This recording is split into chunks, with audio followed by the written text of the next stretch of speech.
Если осень вступила в свои законные права, это не означает, что в горной Ингушетии будет скучно. Многочисленные туристические маршруты, неизведанные тропы, ведущие к древним архитектурным сооружениям. На пути к языческому храму Магой-Ирды первым встречается сторожевая башня Магой-Джел.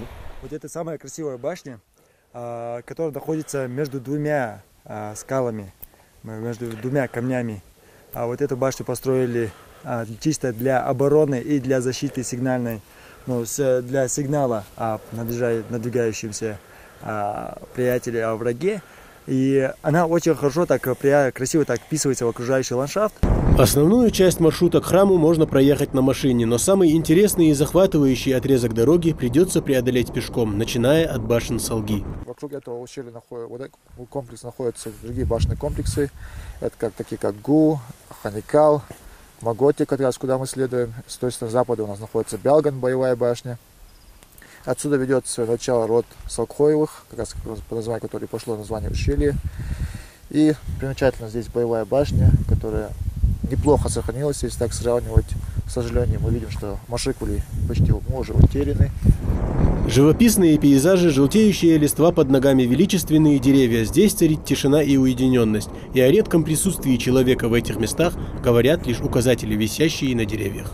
Указатели были установлены примерно 2 месяца вот так уже назад.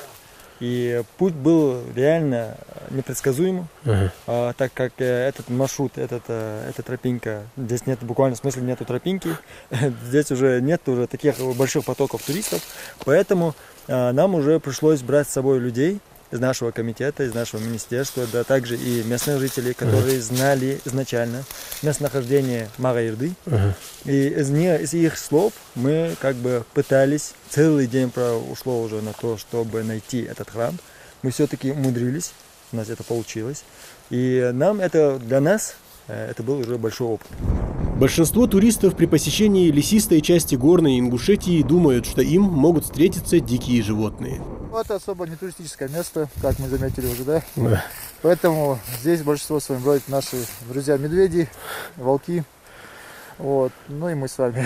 Медведь, когда он чувствует человека, он убегает. Поэтому наши медведи, видите, вот столько у нас фруктов, боярышника, малины, барбариса.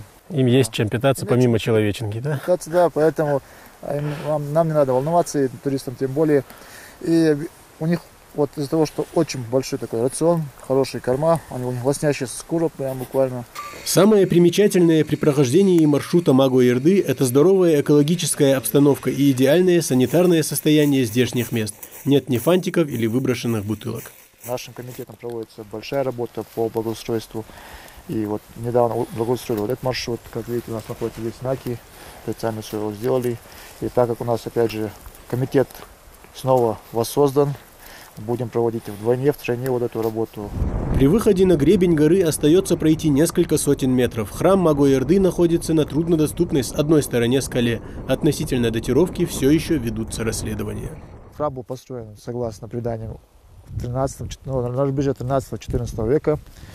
А также, опять же, есть некоторые ученые, которые говорят, что храм был христианским.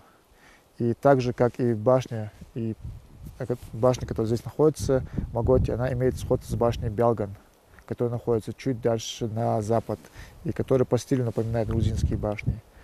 То есть это значит, что получается, что Маго был как раз родом либо с Грузии, либо дальше на юг. При посещении храма Магой-Ирды туристы, разумеется, не придают сакрального значения этому сооружению. Из-за того, что храм находится в труднодоступном месте, его практически не коснулась печать времени. Тем не менее, в некоторых стенах пошли трещины. И, возможно, скоро самым актуальным вопросом будет не развитие здесь туризма, а элементарное сохранение этого сооружения для будущих поколений. Тамерлан Хамхоев, Рахман Цуров, Новости 24.